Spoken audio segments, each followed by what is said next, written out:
नमस्कार। आज हम बात करेंगे केमिस्ट्री की स्पीड को कंट्रोल करने के बारे में। ये सब कैसे होता है, इसका जवाब है रिएक्शन काइनेटिक्स में। कभी सोचा है कि माचिस की तीली तो एक पल में जल जाती है, लेकिन वही लोहे की कील उसको जंग लगने में सालों लग जाते हैं तो दोनों ही केमिकल रिएक्शंस, पर उनकी स्पीड में इतना बड़ा फर्क क्यों है? तो इसी क्यों का जवाब छिपा है केमिकल काइनेटिक्स में। सीधी भाषा में कहें तो ये वो साइंस है जो रिएक्शन की स्पीड को स्टडी करती है। मतलब कोई रिएक्शन कितनी तेजी से होगा और कौन सी चीजें हैं जो उसे धीमा या तेज कर सकती हैं, ये सब हम इसी में समझते हैं। तो आज हम किन किन बातों पर गौर करने वाले हैं। सबसे पहले समझेंगे रिएक्शन ऑर्डर क्या होता है, फिर रेट लॉ को डीकोड करेंगे, देखेंगे कि टेम्परेचर कैसे किसी रिएक्शन की रफ्तार बढ़ा देता है, फिर आएगी अर्हीनियस इक्वेशन और मॉलिक्यूलर लेवल पर क्या होता है ये भी जानेंगे, और आखिर में सबसे ज़रूरी सवाल कि ये सब जानना हमारे लिए इतना ज़रूरी क्यों है। चलिए तो शुरू करते हैं। सबसे पहली चीज़ है रिएक्शन ऑर्डर। इसे आप किसी भी रिएक्शन का पहला क्लासिफिकेशन या पहचान कह सकते हैं। रिएक्शन ऑर्डर ये कोई थ्योरी वाली चीज़ नहीं है, इसे एक्सपेरिमेंट से ही निकाला जाता है। ये हमें बस इतना बताता है कि अगर हम किसी रिएक्टेंट की मात्रा यानी उसके कॉन्सेंट्रेशन को बदले, मान लीजिए डबल कर दें या आधा कर दें, तो रिएक्शन की स्पीड पर उसका क्या असर पड़ेगा। अब यहां मजा आता है। जीरो ऑर्डर में आप रिएक्टेंट की मात्रा कितनी भी बढ़ा दें, रिएक्शन की स्पीड पर कोई फर्क नहीं पड़ता, वो अपनी ही रफ्तार से चलता रहता है। फर्स्ट ऑर्डर में रिश्ता सीधा है, कॉन्सेंट्रेशन डबल किया तो स्पीड भी डबल। लेकिन सेकेंड ऑर्डर में खेल बदल जाता है। अगर आपने कॉन्सेंट्रेशन डबल किया तो स्पीड सीधे 4 गुना हो जाती है। ये एक एक्सपोनेंशियल जंप है। तो अब सवाल यह है कि इन सभी ऑर्डर्स को एक साथ कैसे समझा जाए। यहीं पर एंट्री होती है रेट लॉ की। इसे आप रिएक्शन की स्पीड का एक तरह से फॉर्मूला या रेसिपी समझ सकते हैं। देखिए, रेट लॉ एक सिंपल सा इक्वेशन होता है, जैसे rate is equal to k² b1। ये साफ साफ दिखाता है कि रिएक्शन की स्पीड रिएक्टेंट ए और बी के कॉन्सेंट्रेशन पर कैसे निर्भर करती है। और ये जो ऊपर नंबर्स लिखे हैं 2 और 1, यही इनके अपने अपने रिएक्शन ऑर्डर हैं। इस इक्वेशन में एक बहुत खास चीज है, K यानी रेट कांस्टेंट। ये हर रिएक्शन के लिए एक फिक्स टेम्परेचर पर यूनिक होता है। K की वैल्यू जितनी ज्यादा होगी, रिएक्शन उतना ही तेज भागेगा।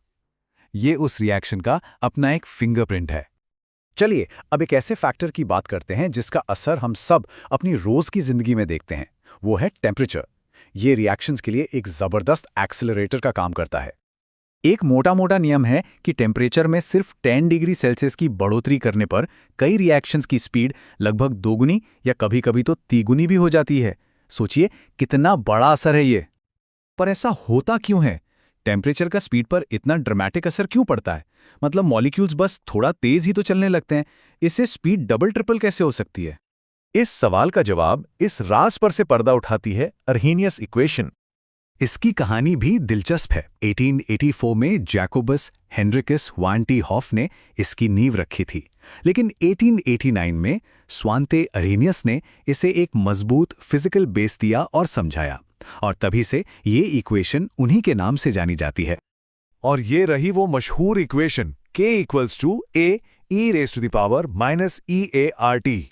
देखने में थोड़ी कॉम्प्लेक्स लग सकती है, पर ये इक्वेशन रेट कांस्टेंट K को टेम्परेचर T से सीधे सीधे जोड़ती है, लेकिन एक बहुत ही अनोखे तरीके से। आइए इसे टुकड़ों में समझते हैं। K तो हमारा रेट कांस्टेंट है। A बताता है कि मॉलिक्यूल्स कितनी बार और सही एंगल से टकराते हैं। R और T तो गैस कांस्टेंट और टेम्परेचर हैं। लेकिन असली हीरो है EA यानी एक्टिवेशन एनर्जी। और देखिए ये कहाँ है? एक्सपोनेंट में। यही है असली गेम चेंजर। ये जो E की पावर में -EA/RT वाला हिस्सा है ना, ये उन मॉलिक्यूल्स का फ्रैक्शन बताता है जिनके पास रिएक्शन करने के लिए जरूरी एनर्जी है। और जब हम टेम्परेचर बढ़ाते हैं तो ये फ्रैक्शन लीनियरली नहीं बल्कि एक्सपोनेंशियली बढ़ता है।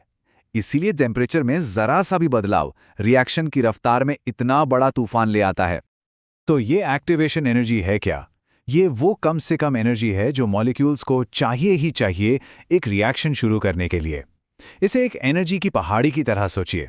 ज्यादातर मॉलिक्यूल्स के पास इस पहाड़ी पर चढ़ने की ताकत नहीं होती, लेकिन जैसे ही हम टेम्परेचर बढ़ाते हैं, हम ज़्यादा से ज़्यादा मॉलिक्यूल्स को वो ज़रूरी धक्का दे देते हैं जिससे वो इस पहाड़ी को पार कर पाते हैं और प्रोडक्ट्स में बदल जाते हैं। तो चलिए अब थोड़ा और जूम इन करते हैं और देखते हैं कि मॉलिक्यूलर लेवल पर जब ये मॉलिक्यूल्स इस एनर्जी की पहाड़ी पर चढ़ रहे होते हैं तब असल में हो क्या रहा होता है। किसी भी रिएक्शन के होने के लिए 3 शर्तें पूरी होनी ज़रूरी हैं। पहली, कोलिजन थ्योरी कहती है कि मॉलिक्यूल्स को आपस में टकराना ही होगा। दूसरी, उस टक्कर में इतनी एनर्जी होनी चाहिए कि वो एक्टिवेशन एनर्जी वाली पहाड़ी को पार कर सके। और तीसरी, सबसे ज़रूरी, टक्कर के वक्त मॉलिक्यूल्स का ओरिएंटेशन मतलब उनका एंगल एकदम सही होना चाहिए। अगर एक भी शर्त पूरी नहीं हुई तो रिएक्शन नहीं होगा। यहीं पर 2 बहुत ज़रूरी टर्म्स आते हैं, ट्रांजिशन स्टेट और इंटरमीडिएट। ट्रांजिशन स्टेट उस एनर्जी की पहाड़ी का सबसे ऊंचा पॉइंट है, एक पल भर के लिए बनने वाली बहुत ही अनस्टेबल हालत। ठीक वैसे ही जैसे पहाड़ी की चोटी पर एक पत्थर बस एक लम्हे के लिए बैलेंस होता है। वहीं दूसरी तरफ इंटरमीडिएट उस पहाड़ी के रास्ते में एक छोटी सी घाटी या एक स्टेबल जगह है। ये एक असली मॉलिक्यूल होता है जो कुछ देर के लिए बनता है और फिर आगे रिएक्ट करता है। तो ये सारी थियरी, ये सारी बातें, इनका लैब के बाहर हमारी असल जिंदगी में क्या काम है? ये सब क्यों मायने रखता है? देखिए, रिएक्शन की स्पीड को कंट्रोल करने की ताकत से हम बहुत कुछ कर सकते हैं। इंडस्ट्री के लिए ज़्यादा असरदार कैटलिस्ट बना सकते हैं, नई नई दवाइयाँ डिज़ाइन कर सकते हैं, हम समझ सकते हैं कि हमारे शरीर में एंजाइम्स कैसे काम करते हैं। यहाँ तक कि खाने को खराब होने से बचाने के लिए भी इसी साइंस का इस्तेमाल होता है। और हाँ, जो लोग जेईई और नीट जैसी परीक्षाओं की तैयारी कर रहे हैं, उनके लिए तो ये टॉपिक बहुत ही ज़्यादा ज़रूरी है। तो कुल मिलाकर बात यह है कि रेट लॉ और एक्टिवेशन एनर्जी को समझकर हम सिर्फ केमिस्ट्री की स्पीड का अंदाजा ही नहीं लगा सकते, बल्कि उसे अपने हिसाब से कंट्रोल भी कर सकते हैं। यह हमें केमिकल वर्ल्ड पर एक तरह का कंट्रोल देता है। तो अब जब हम केमिस्ट्री की स्पीड को अपनी मुट्ठी में कर सकते हैं, तो सोचिए, अगली कौन सी बड़ी प्रॉब्लम है जिसे हमें हल करना चाहिए? क्या वो क्लाइमेट चेंज है या कोई नई बीमारी का इलाज? ये सवाल सोचने पर मजबूर करता है।